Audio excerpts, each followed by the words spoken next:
Oh, is that table better? There's no theme in it. Okay. I mean, since we're not, I think we're not going to. Yeah, we're not gonna keep going. Then in that case, like, you know, probably it'll be fine. Worry too much. So I'm just gonna get these out. Yeah, we're always trying to get my brother to come up to play. So. Where is he? In the Bay Area. Oh, okay. Over in San Jose. Set those over near that trailer with the green and the blue stuff.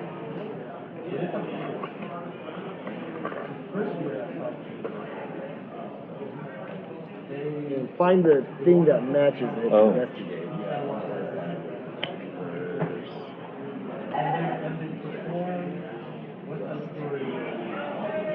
Yep. There and there. Okay. Top and bottom. Okay.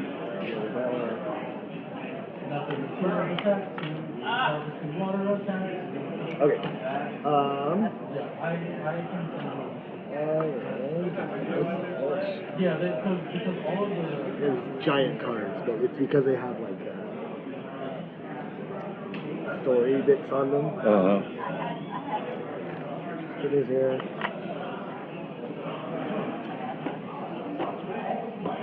Yeah, it's like it takes a lot of space because you're like, I need space for this map and I need space for these things. But, oh, everyone gets one of each of these colors. One of each three colors. red, green, blue. Okay. And then I went to the bathroom, but will you shuffle these out and lay them on a 3x4 grid between them? 3x4 grid. Is he playing this? Yeah. He is gonna play it. Yeah. Okay.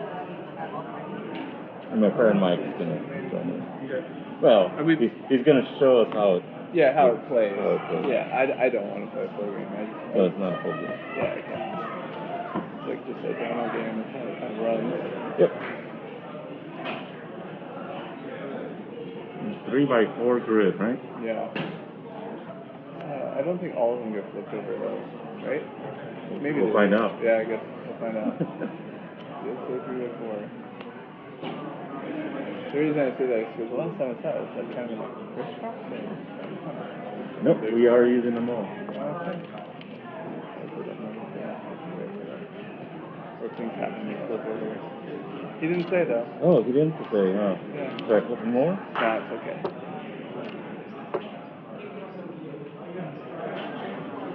It's kind of a big box, and I don't feel like there's a whole lot of stuff in this box. Box size deceptive. Right.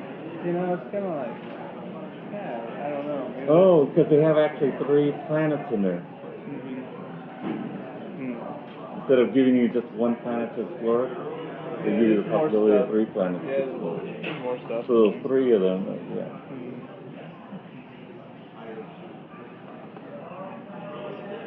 But it's nice that they give you trays for resources and stuff. Most games don't even do that. So you're like, oh, let me give them all my trays and put everything in. And this one's already pre-packed, so it's just like set it in there. It's just ready to just pull it out and go. It's kind of nice.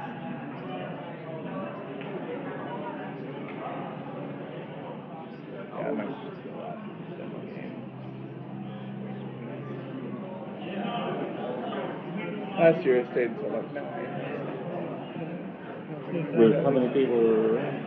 It was just a stragglers. So they had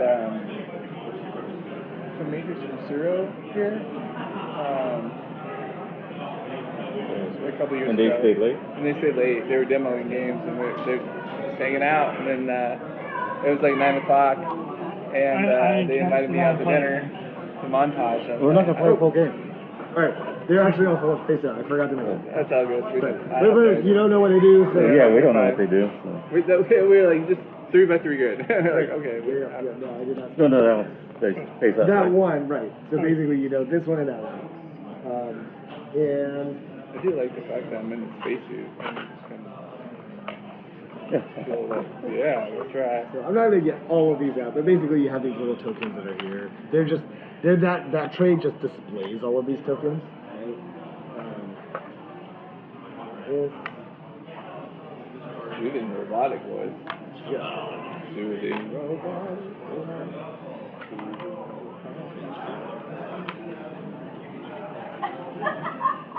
Okay.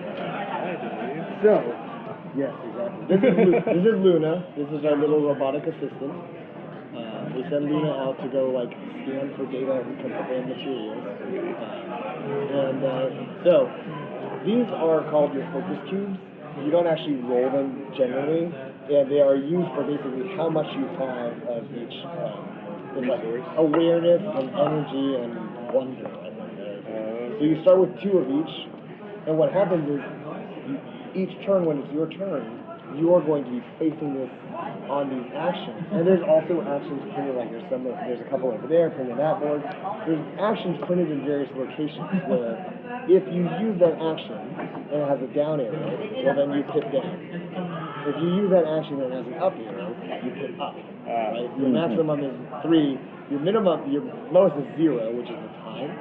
Because if you use the hourglass, if you use it on hourglass and it should hit down, then instead you spend time. And time is this sort of resource you ought to keep track of, because every time you wrap, everybody loses in endurance. If you all lose endurance to 0, you die. Right? You pass out, but you're on an alien planet. Things are not going to be good. Over here, it's analyze data, unearth materials, and charge power. Charge power, yeah. We'll go. So every planet, this is the recommended sort of starting planet. This is Winara. There's a little story, and a lot of the game is you got the writing of the narrative to set the scene, right? And so that's just like you're setting the scene, but what they're trying to go for here is that you are not. You're on an alien planet, but you're not here to like colonize the place. You're not here fighting aliens generally, right? You're scientists who are all about the exploration and the like, what does this do, right? And so you're that guy, I don't know if you've seen Prometheus, the guy who's like, there's this alien thing coming out of the water, and all the audience is like, that thing is gonna kill you, and you know that thing is gonna kill him, and he's like, it's so beautiful. Oh, look at you, you're so beautiful. And then it kills him, right? That's who we are. We're the ones like, this planet is full of spores. This is a fungus planet. It's full of spores and weird mushrooms. And we're like, I don't know, could we eat that? Right? That's kind of the taste, the flavor of this game.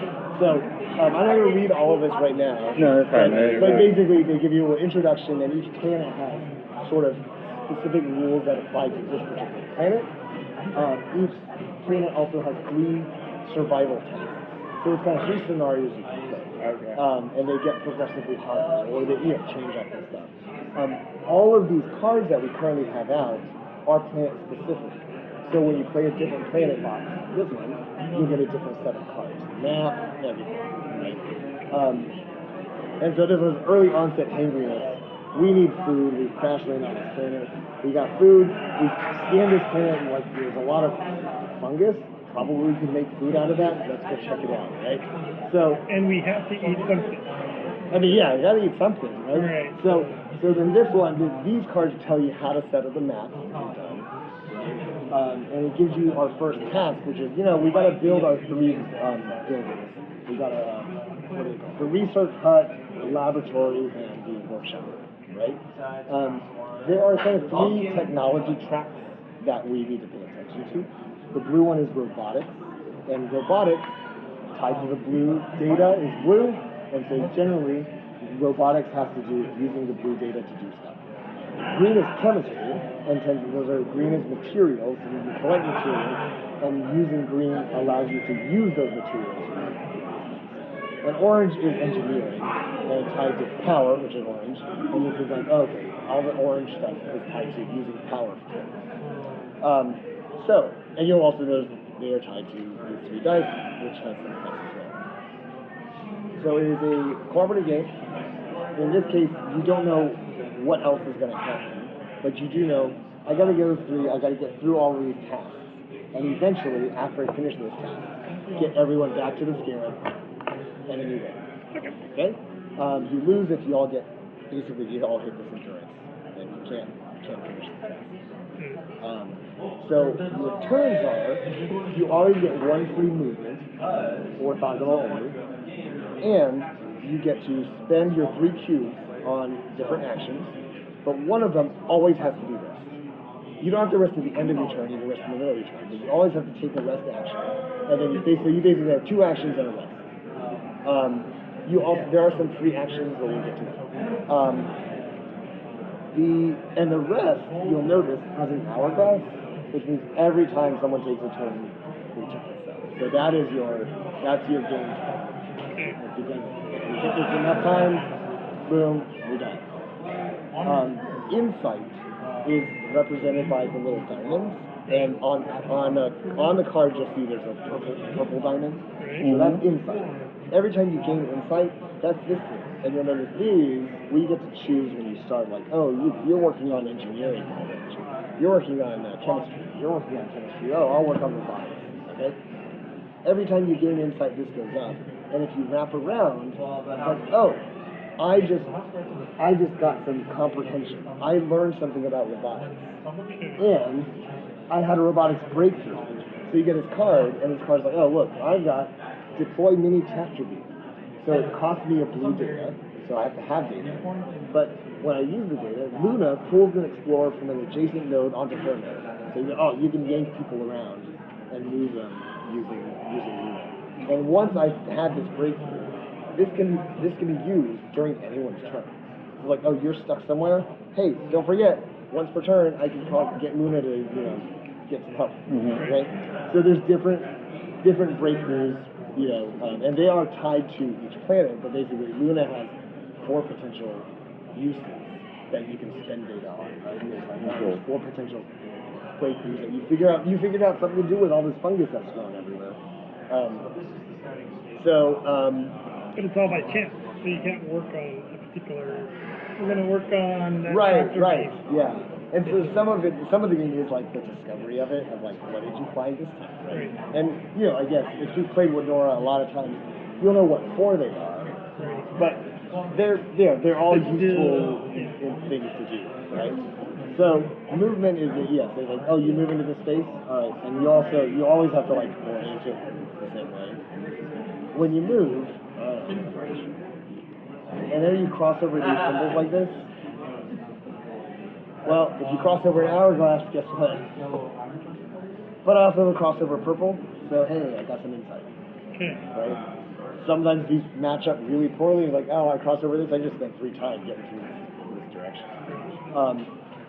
What you're looking for, like, this is just sort of a space where you can put things if there's things like that there. It's a little flavor. We got a field of covered blossoms. This space is where we just build one of these things. So you'll notice, oh, look, I could build our engine, it tips it down, right? But in order to build it, I need to either spend time or have engineering comprehension. So like, you know what, let's just get this done. I'm just building, right? Spend some more time. Sure. But, I mean, it's our goal. I don't know, I don't have time to learn this stuff, right? So you get choices like that to make where you're trying to figure out, the best way to do these things. What Nora's special rule is every time you leave a space, you kick up spore clouds. Some of them have black cubes there. Alright, so I leave this space, I kicked up a spore cloud, someone else is over here. If you start your turn on a spore cloud, you get distress. So every planet has its own distress card, but this one's infected. So it's like, oh, you started your turn there, you're infected. That covers up one of your actions. But not only that, it also reduces our group trust. Okay? So your trust is either high or low. When your trust is low, these push over and you have a different ability. Okay? So like you may move to a different spot on the board because this is your best action. Right? So it's not necessarily a worse ability. It represents how your character responds to high trust, low trust situations. And so kind of making use of these things is part of the puzzle of like, oh, what if you actually got to draw 2 one of these. If you lose trust when you already low, the group loses 2 pips as a team, right? It's like, oh man, I just lost them. Okay. If you are already high trust and you gain trust, the team gets 2 pips. So there's a little bit of this thing going on, this doesn't go on. Your 6 basic actions are theorize, which gives someone insight. Investigate, which is these big opportunity things I'll get to. Traverse is you get another movement, but you can carry someone with you. And so it's like, oh, you know what? I'm going to carry you across this because it's going to spend time. So it only spends time for me. And then, you don't have to cross that and spend time on this. So that's traverse. Support is how you tell, oh, I'm going to use support to get rid of this distress. And trust goes up. Recover lets you max out your die, but trust goes down. Because you were just, what were you doing? What were you doing all day? I don't know. I was just, recovering. Right? And then rest you have to do gives you 1 tip and spend time. So these things modify actions in various ways. Like this caretaker, I'm a caretaker. It goes on my rest action, and so it doesn't have the arrows. So when I put it here, it doesn't change the die. But a local explorer, that's me or anyone on my tile, gains 2 pips. So I can go, instead of resting myself, and be like, oh, I'm with you. Hey, you need some pips. Why don't you take 2 pips? Right? So these let you, kind of help each other out in different ways. Opportunities. So the opportunities work is like, if you investigate, then you get to put one of these big markers here. Like, I'm investigating this place. And everyone can be investigated once. So, like, this is one, you can't do it again. But you get to flip an opportunity card. And so there's various things that happen. Like this one, oh, there's this skittish pentapod. Some weird little creature just, ran across, right? So there's a little story. And then there's immediately, each local explorer, that's both of us, without fungal host, neither of us has anything that says fungal host, places themselves on an adjacent node. We ran away, get away from that thing, right? But then, this thing is sitting here, and it's a new action that you can take on this spot. So there's a pink one and a blue one, right? So this spot now is like, oh, you can spend a die, use 3 pips to get this thing, and 2 insight. So it's a little, here it is, right? So you're like, all right, I'm going to go there, someone else, you went there, and you got, that's 1 pip, 2 pips, 3 pips. Is it worth it? Well, you got 2 insight, and you get an anomaly. And so what you do is you take this, you found, oh look, now you've got fungal host. This thing's a fungal host. And if you have comprehension, if you understand chemistry, you can discard this to remove a spore cloud. Right? So, so basically, this opportunity is not necessarily, this particular story is not tied to a particular anomaly. It's a randomized anomaly that you'll get that's a one-time use, but also gives you this fungal host thing. And so now it's like, oh, well, if you encountered, that the creature, right, the creature, look, here you go, look, on this place, if you have fungal host, you could soak up energy, right? So it's like, so there's various traits that will give you that will come up on the board as you walk around. You're like, oh, this one needs something else. So the opportunities are sort of these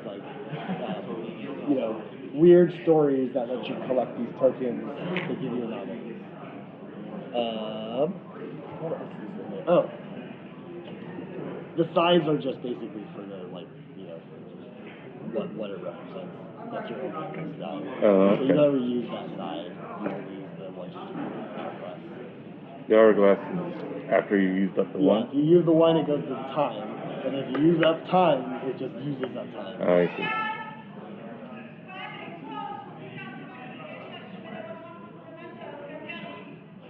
Okay. Swag is closed, but they've got some extra stuff to give away. So if you want to see what they give away, you can get them. Sorry. All right.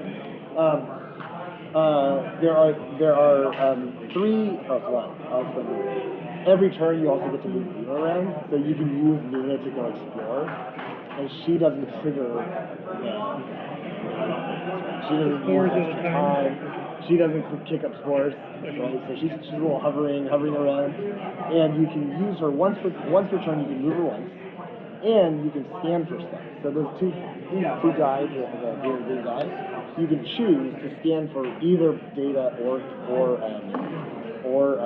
materials. And so you roll And they one. give you pips? You roll one of the two. Oh, okay. Right? And you go, oh, I'm going to get for some data. So scan the data. Oh, two. So we take two data, the blue cubes, and we put them over here on this node. Now, when there's stuff out there, you can use Luna to pick up data, the scan, whatever it is, analyze data. Or if there's green out there, you can go out there and pick up green materials. And so it's like, oh, if I spend a die here and pick it down, Luna picks up a data and puts it in a supply. If I spend a blue die, we get two of them. Right? If they're there. And the same thing is like, oh, green dice are better at picking up materials. And then the final one is you can use red to charge up energy. And if you, or so you use a die to charge up energy, and if you use a red die, you get 2 energy. And so all of these things where anytime you see this symbol, it's like if you use that die for this action, you get a bonus. What do you do with the energy? Energy is spent for the breakthroughs or okay. certain other things. So it's like there's ways to basically you build up blue, green, and red that sometimes missions will need it. Sometimes like if you build the workshop is on your turn as a free action you can spend energy to move through that again. Right? So like if you have a bunch of energy to burn, you can just be like let's reveal all of these first and then have to walk into them. The green one, the laboratory, lets you spend green to increase pace. And then the blue one is you can spend blue to gain insight. I'm trying to what else there. Like there's this particular one has the rule that if you get infected, if you get 2 infections, you get a hallucination card. Right? And so other weird things start happening, and those stick around until you get below two infections. And so, it's like some of them are good, some of them are bad. They're all weird, so they do weird effects. And so it's a little like, I don't know, like, you could try to avoid distress because it covers up actions. And on the other hand, I mean, if you're hallucinating, sometimes that's good. You're on this planet, like, maybe you don't want to be totally concentrated. That's how you get those breakthroughs. Yeah, get that breakthrough, inhale some more stuff. Right? Exactly. Everybody's that's kind of the overall, like, how this works. The overview. Yeah, overview. So you get 3 planets with different things.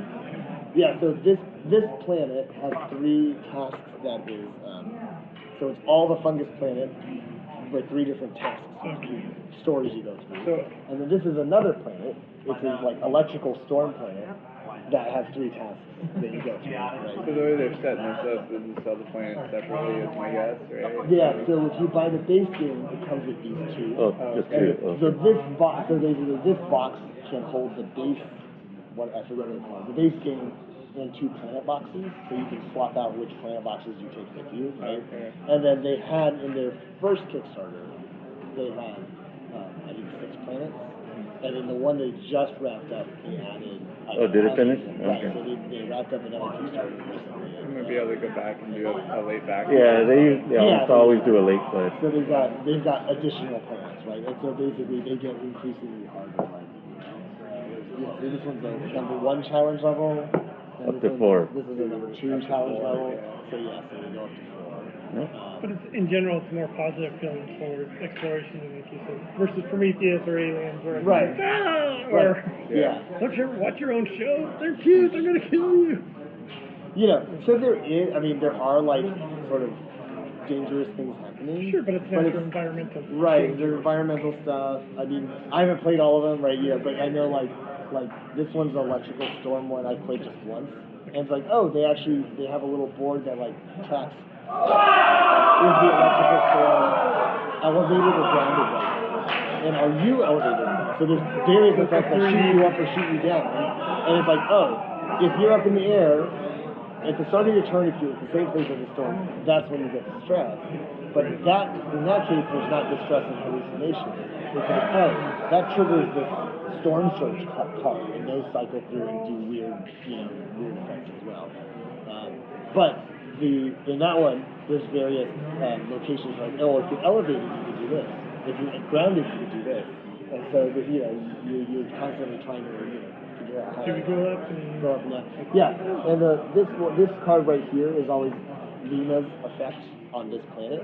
So Luna's effect on this planet is her soothing robotic voice, which is you can spend 2 pits to remove a distress. Okay. On that one is she had like Luna, you can spend a pit to adjust your elevation. Right? Okay, so I can always use Luna to get up or down. But I've only played this one once so far. I played one today, the intro scenario, and I think we didn't get through half of the task. Right? We just ran out of time. It was pretty challenging. So I haven't played task 3 on this one. I've done 1 and 2 on this one so far. Yeah, and it's neat because the stories have a different feel, but it's still the same planet. Like all of the breakthroughs are the same, and the opportunities you find are the same. But it's like it's up to you whether or not you want to spend time pursuing these things. But if you spend too much time pursuing those things, then you don't get this stuff done. Right? Oh, yeah, right. But some of those things help you get this stuff done. So it's that little like, ooh, how much do I invest in this? Right, you got to balance it all out. There was a group that I taught earlier, and they were so paranoid about the sport, but they were just like, They didn't want to move?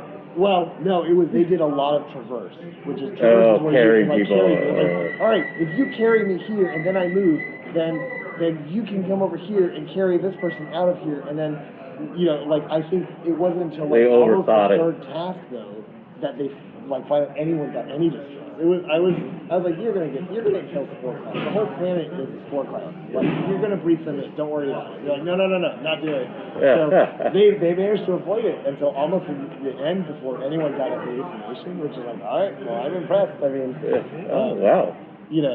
But it is like, right now it's like, oh, you need to do this task, and you finish this task, and then, oh, something else happened. Okay, well now we go do that thing. Oh, something else happened, and then at the very end you get back to your ship, right? And then if you get back to your ship in time before you're all exhausted, then you win. Well, thank you, Jonathan Liu with GeekDad. You're welcome. Here at GameStorm 22.